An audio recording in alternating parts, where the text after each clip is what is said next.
Hi friends, எல்லாம் எப்படி இருக்கீங்க? நல்லா இருக்கீங்களா? டுடே கேரட் வச்சு ஒரு ரெசிபி பார்க்க போகிறோம். 3 கேரட்டை நல்லா வாஷ் பண்ணிவிட்டு தோல் சீவி எடுத்துக்கிறோம். கிஸ்மிஸ்ஸு, பாதாமு, இது கூட நீங்கள் வேறு என்ன சீட் வேணாலும் எடுத்துக்கலாம். நான் பூசணி விதை எடுத்திருக்கேன், அது கூட முந்திரி எடுத்திருக்கேன்.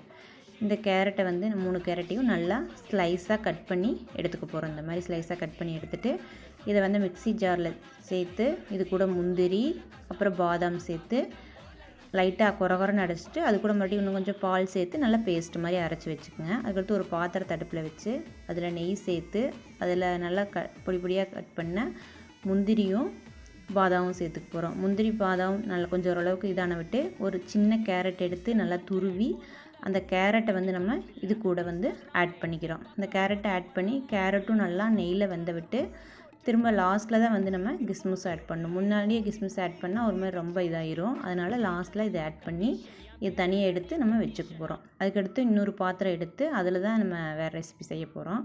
இன்னொரு பாத்திரம் எடுத்து அதில் வந்து நம்ம பால் ஊற்றிக்கிறோம். 2 டம்ளர் பால் ஊற்றி அந்த பால் வந்து ஓரளவுக்கு நல்லா சூடான விட்டு நம்ம அரைச்சி வச்ச பேஸ்ட்டை வந்து அதில் ஆட் பண்ணிக்கணும். ஆட் பண்ணி நம்ம வந்து சிம்லேயே தான் வச்சுக்கணும். சிம்லேயே 10 நிமிஷம் வச்சு மூடி போட்டு மூடிடணும். சிம்மில் 10 நிமிஷம் ஆனப்பிட்டு அது கொஞ்சம் பச்சை வாசனை போயிருக்கும்.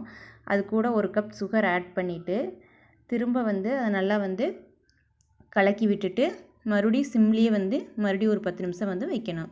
மறுபடியும் சிம்லேயே வச்சோம்னா அது நல்லா லைட்டாக இருக்கிற பச்சை வாசமும் போயிடும். நல்லா பச்சை வாசம் போய் நல்லா வாசம் வர ஆரம்பிச்சிடும். அதுக்கப்புறம் நம்ம ஏற்கனவே நெய்யில் வறுத்து வச்சுருக்கிற பொருளாக நம்ம வந்து இது கூட ஆட் பண்ணிடணும். ஆட் பண்ணால் இப்போ நமக்கு வந்து கேரட் பாயாசம் வந்து ரெடி ஆயிடுச்சு. இது வந்து குழந்தைகளுக்கெலாம் செஞ்சு கொடுத்தா ரொம்ப பிடிக்கும். இது குழந்தைகளுக்கு செஞ்சு கொடுங்க, ஹெல்த்தியானதும் கூட. இதில் வந்து கேரட் எடுத்துக்கிறதுனால கேரட் வந்து கண்ணுக்கு வந்து ரொம்ப நல்லது. Thank you friends. சப்போர்ட் பண்ணுங்கள், சப்ஸ்கிரைப் பண்ணுங்கள்.